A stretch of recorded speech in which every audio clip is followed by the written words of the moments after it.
I think that the deep level of samadhi and meditation through which the classical yogis, the Mahasiddhas, downloaded the practice itself of the asanas and the pranayama, I think that experience is extremely difficult for us to achieve in this day and age. Yoga is the reason why I'm healthy today.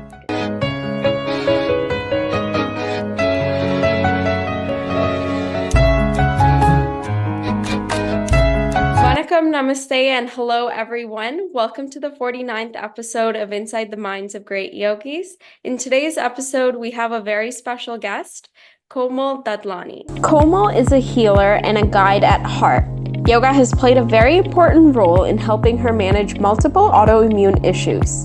She has studied with several teachers from traditional lineage and has participated in many teacher training courses as both a student and a teacher. Her asana practice evolved into a keen interest for yoga philosophy and its power to shift mindsets and guide her through big life transitions. Today, she remains a diligent student and has the privilege of sharing her practice with yoga centers across the world. So let's give a big round of applause to Komal Dadlani. Thank you, Swati. Thank you so much for having me. Hi, Komal. Thank you so much for joining us today. It's a pleasure. And that's a very generous introduction. Yeah, it sounds like you're doing an incredible work, and I'm very excited to hear your perspectives of yoga. So without further ado, we'll begin. And the first question I have for you is, how did your journey of yoga begin? Well, yoga was always part of my life. I'm Indian, and we grew up in South America, in Chile, and my mother was very keen that we stayed close to our roots. So she made sure that I went to yoga classes from a very young age. But I came even closer to yoga when I was working as a brand manager, and I was searching for work that resonated more with my desire to be of service. I've always really liked to connect with people and to participate in their growth. And I tried many different things at that moment. I tried working with disabled children, with victims of crime. I tried psychology as well a little bit. And then I honestly just tried yoga out of curiosity. And when I taught my first class, it really stuck with me. I thought, oh, I love to do this.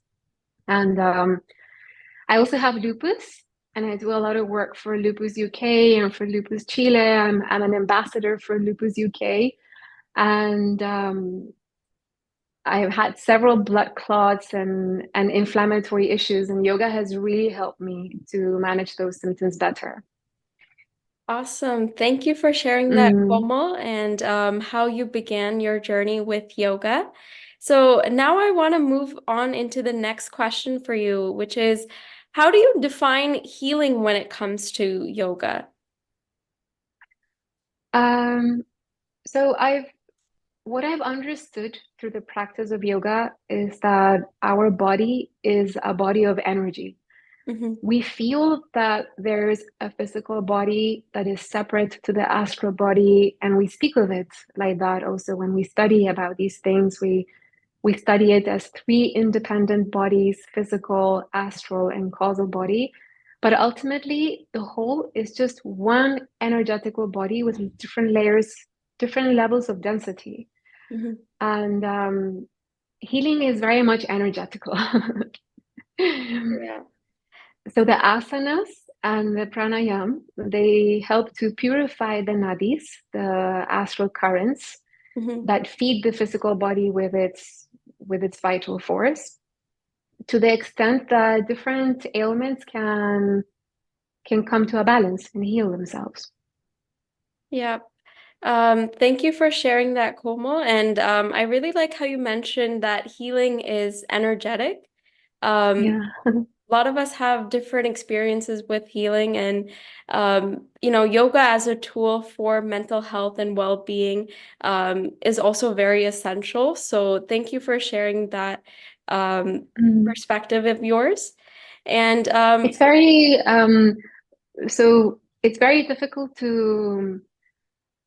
to come to terms with the fact that the body is only energy, because you feel your arms and your legs and your skin to be so physical. You can touch them, you can feel them physically.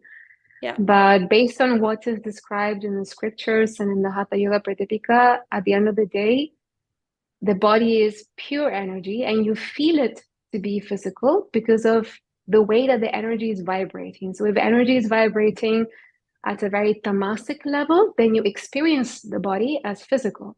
But when you do a lot of asana practice and profound pranayama practice, then you begin to purify the nadis to the extent that the guna of sattva increases. And when sattva increases, which is part of the purpose of the practice, then you begin to experience the fact that you are really energy.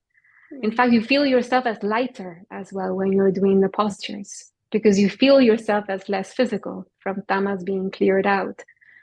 And it is very interesting to then observe the connection between your thoughts and the way that your body is feeling, and the influence of your thoughts in different physical symptoms as well. Then you start to see the intricate connection between the two. And so for me, I've always felt, I mean, this is based on my own personal practice, that healing is very much energetical. Yeah. It has to do with energy, be it a past memory, a blood clot, which I've had many of them, or emotions. It's all just energy vibrating on different levels. Yeah. Thank you for sharing that, Komal. And I think energetic is a great way to look at healing. And as far as prana, our breath, like breath flow is also a very important aspect of yoga, as you mentioned, nadis, as well as the asana practice, something to keep in mind. So thank you for sharing that with us. And the next question I would like to come into is, what significance does classical yoga hold? Classical yoga has been there for years, but now we're practicing more of a lot of practitioners are looking into the modern way of yoga. So what is the significance and importance of classical yoga? And do you think it goes back to your roots?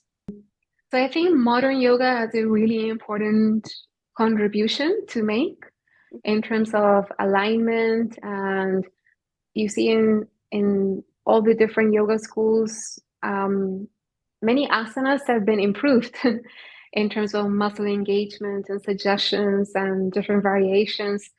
But I think that the deep level of samadhi and meditation through which the classical yogis, the Mahasiddhas, downloaded the practice itself, of the asanas and the pranayama.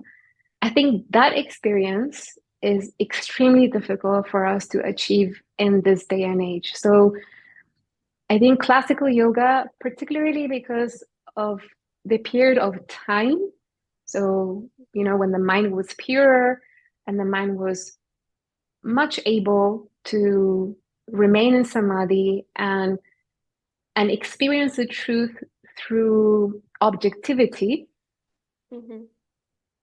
without any ego. I think that's very difficult for us to access today, and therefore it is irreplaceable. Really, I think it has an extremely relevant role in that regard of, when we pick up a scripture like the Yoga Sutras of Patanjali or the Hatha Yoga Pratipika by Swami Swatmarama.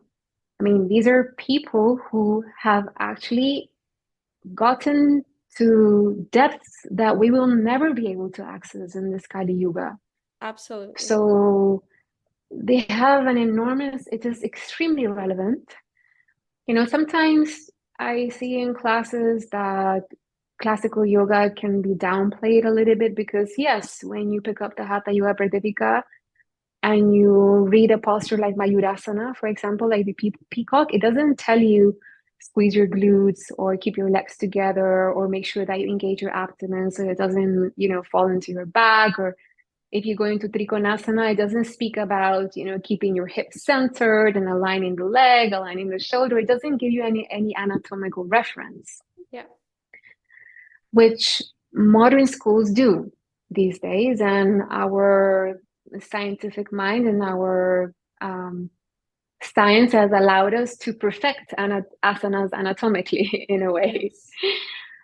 But the energetical experience and the connection of the asanas with different organs of the body and what those particular asanas are able to do for us in terms of helping us reach a better level of meditation and promoting the sattva, as we were saying earlier, Yeah. that is in the classical scriptures that you can only find in classical yoga. And you need to study those aspects of yoga from someone who has authority. And how do you know that the person has authority? Well, it is someone who has actually been in samadhi, like Shankaracharya Saraswati, like Maharishi Patanjali, like Swami Swatmarama. You cannot, Yeah. you cannot make that stuff up. Yeah, So, absolutely. Yeah. Thank you for sharing that, Komal. And as you mentioned, those Mahayogis have the knowledge, the wisdom, and the experience, right? And mm, as far as classical yoga, I feel like part of it is being showed and portrayed in some way, shape, or form in modern yoga. Yet at the same time, I'll give an example actually. I've noticed that like in classical yoga, we would usually go with the Sanskrit names of the yoga asanas, right? We would say, Atha Yoga Svanasana, for example, downward facing dog. Whereas now we would just go with the actual term, downward facing dog. Sometimes it is being used, whereas at other times it's not as often seen. So that's something that I've noticed, but thank you for sharing your thoughts and ideas here about classical yoga and and to modern. that point, Swati, Yes. when you call out the asanas with their Sanskrit name, it has a different impact in the class and Yeah. a different impact in the practice as well. Yeah. Because Sanskrit is a vibrational language. There isn't a conceptual meaning to the words. It is very much associated to vibration and experience. So when you call out an asana like, Bhujangasana, Shalabnasana, it carries a vibration with it. It Yes. carries the practice of those who have passed down this knowledge to us. Yeah. And I think it's very Absolutely. important to conserve that. Yeah. And it's also Mhm. honoring them in some shape or form, right? Yes. By saying that in Mm. Sanskrit. Yeah. Thank you for Yes, sharing totally. that, Komal. And I would like to come into the next question for you, which is, what is your approach with the philosophies of yoga? I feel very close to what is shared by Shankaracharya. Okay. I see very eye to eye with him. Okay. So Advaita Vedanta, basically. And when I read his textbooks, like the Tattva and the Aparokshanubhuti, they really speak to me so much that I remember when I studied the Aparokshanubhuti, I was going through a massive depression. And I had been going to therapy. I had been going to psychologists, and nothing got me out of it Okay. except the Aparokshanubhuti, except Shankaracharya's words. Because, it carries also the Shakti. His words carry the Shakti of someone who has experienced the truth and has been in the truth. He embodied the truth in a way. So I see very eye to eye with him, with Advaita Vedanta. Um, my personal understanding of yoga and my experience of yoga is that many times the word gets underplayed a little bit, and when we speak of it, we say generically that yoga means union, and the union of the individual self with the universal self. But to me, as a result of my practice and what has been shared with my from my teachers as well, is that yoga has very much to do with diluting the ego. Yes. um, Being able to stay equal and content in praise, in injury. Swami Shivananda used to speak of it as bare insult, bare injury. That's highest yoga, highest sadhana. That's Yeah. yoga in itself. So when you are able to relieve, so detach yourself from personal needs while remaining completely active and involved, Yeah. like karma yoga, Yes. like Krishna said to Arjuna. So in action, I Yeah. think that's true yoga to me. Beautiful. So it's more profound than speaking of it as uniting the individual soul with the universal soul. And from what I understand and how Shankaracharya explains it is that you are always united. Brahman and Atman are one constantly. Yeah. Now, you know, what frame of mind are you experiencing reality through? Are you experiencing it through the lens of individuality, which Mhm. therefore derives in pain and isolation? Or are you experiencing it through the lens of yoga, of everything being one? Yeah. Absolutely. Thank you for sharing that, Komal, Mm. and your the way that you look at yoga in a philosophical way. And as far as you've mentioned karma yoga, which I find very interesting, because the four paths of yoga is quite interesting. Karma yoga, jnana yoga, bhakti yoga, Raja yoga. raja yoga. Thank Raja yoga, yeah. you. Yes, so the four paths of yoga as well. Yoga in its own way, it's much more beyond asana, and you've mentioned it's much more than unity, right? Its original kind of definition, I would say. It's much more than that. So, Yeah. um, yeah, thank you. Thank you for sharing your approach there with the philosophy of yoga. And now I have some rapid fire questions for you. And question, Okay. the first question I'd like to get into is, do you have any yoga related book suggestions that enlightened your perception of the practice? The Tattva Bodha by Shankaracharya, the Yoga Sutras of Patanjali, the Srimad Bhagavatam. There are so many. There's so many, yeah. Yeah. Yeah.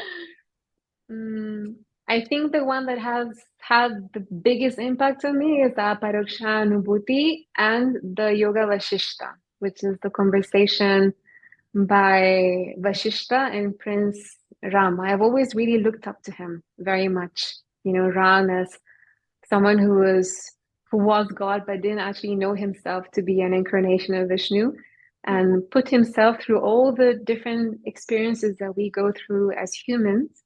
And he was still able to remain, um, to stay on the path of Dharma. That's really admirable to me. And I love how in the Yoga Vashishta, Rama, he shows himself as being very vulnerable.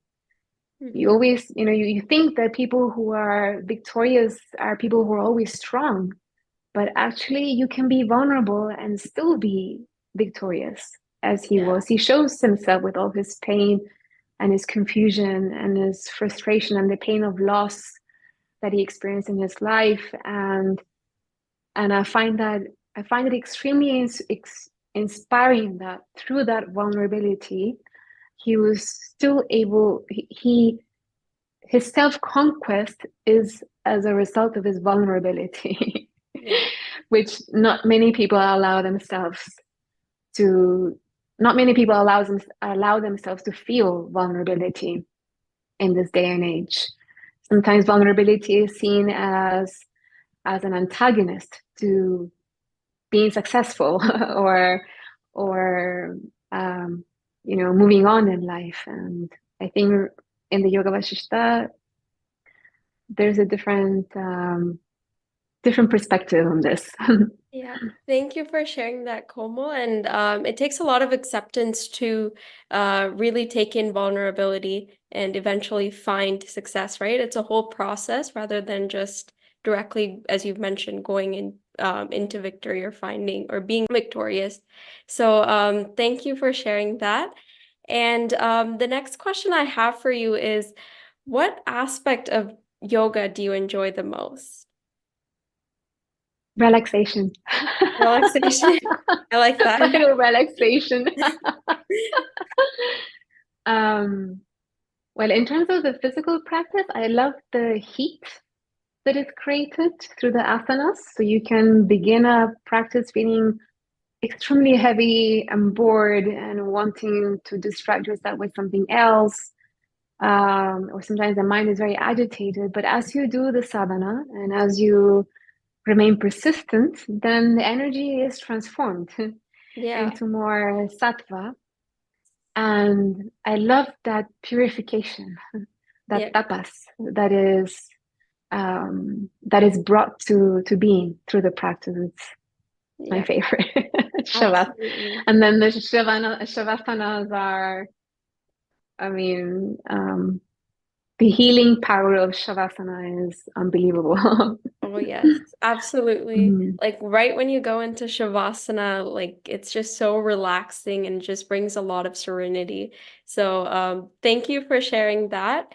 And the final question I have for you is, what impact has yoga had on your overall health? Um, Yoga is the reason why I am healthy today.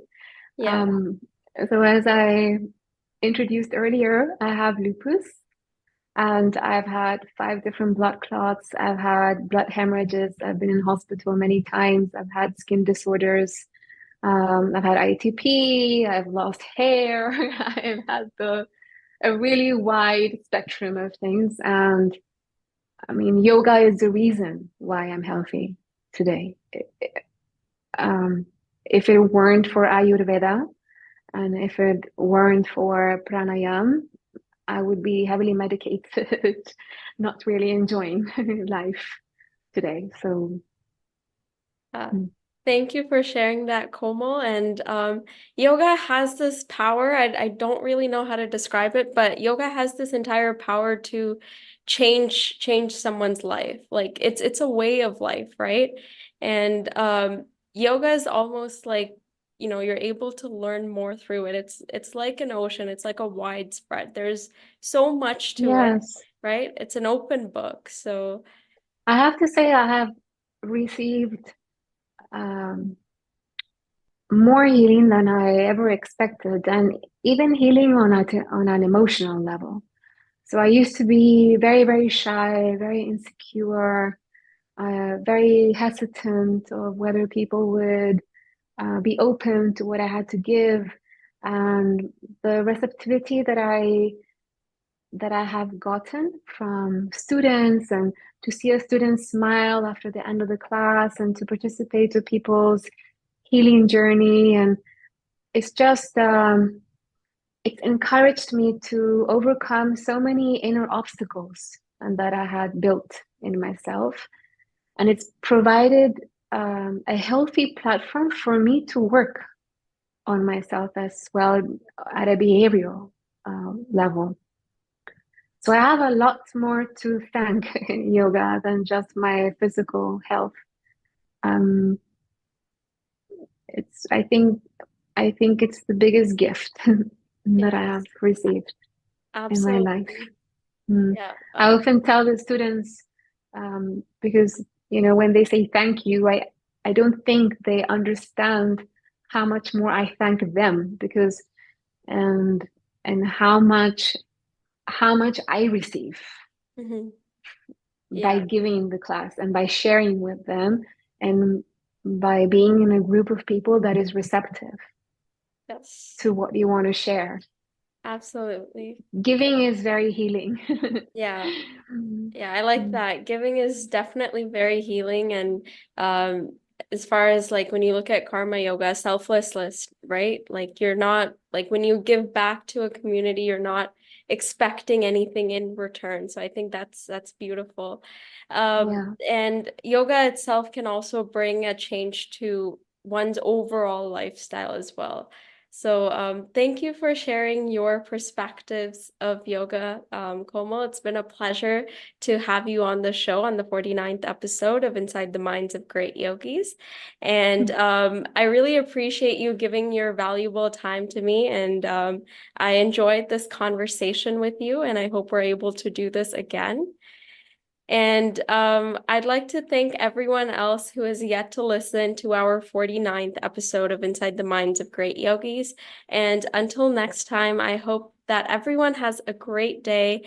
And thank you for joining us, Komal. Thank you, Swati. I really enjoyed having this conversation with you as well. Thank you. Thank you, Komal.